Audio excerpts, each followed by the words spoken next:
The banks that are most exposed to falling oil prices tend to be those that operate in the energy-rich states, such as Texas or North Dakota. Within that subset of banks, you can certainly screen for those that have the most direct energy exposure.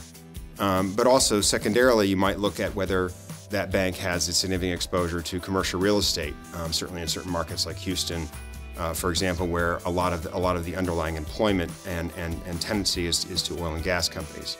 I think you also might look at certain markets where there's significant consumer exposure, so that when there's going to be certain job layoffs and whatnot, you might expect mortgage debt to be repaid not so quickly, or there are auto loans, in fact, to go in default.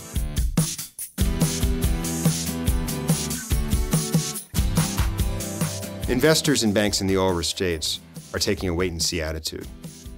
They're selling today, knowing that there's not likely to be any change in the underlying fundamentals of these banks for 6, maybe even 12 months. Credit will take quarters to deteriorate. Even growth will not likely slow down in the short term. And so they're willing to miss the first few percent bounce back, knowing that there's really not likely to be a significant change until later in this year. Banks that have seen significant declines in their stock prices due to the fall in energy really are need to spend more time in front of their investors. They need to disclose all the material elements of their energy book and what they're doing to adapt to the changing environment. Even then, it probably will take a lot of time. They're going to need to tell the story and tell the story again after the next quarter and the next quarter after that. Eventually, the market will get it and the stock prices will recover.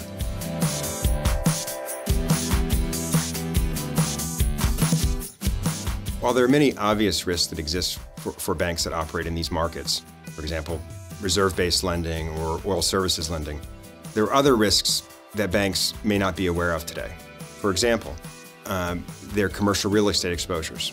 They're underwritten quite well frequently, but as tenants default, that may change. In addition, the consumers have jobs today. Those consumers may lose their job, and therefore it may impact their ability to service their debt as well. Notwithstanding the doom and gloom that has taken hold in many of the energy-rich states like Texas, there are many opportunities that will arise in the coming quarters. For example, in the M&A market, there was a fair bit of frothiness in the Texas market for the last few years.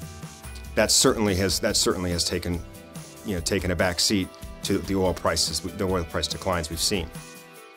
I would expect that when the market recovers in the coming quarters, you'll see new entrants take the opportunity to expand in the market, whether it's through an M&A opportunities or through the acquisition of talent and growth of an organic lending book.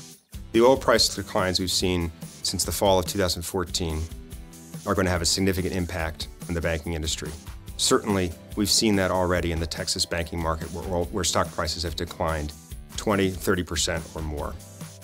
I would expect in the coming quarters, you'll begin to see evidence of a slowdown in growth and potentially credit issues as well, whether it's the direct energy book or the secondary impact on both employment, consumer-related credit, as well as commercial real estate credit. It will create opportunities as well, as new entrants to the market will provide the opportunity to acquire banks, as the Texas bank M&A market that had gotten quite frothy has come back to earth, and new entrants can come in and acquire those institutions at more reasonable multiples. Finally, I would expect new entrants to explore organic opportunities as well. So new lending teams, growing the energy book, stepping in where others have stepped back.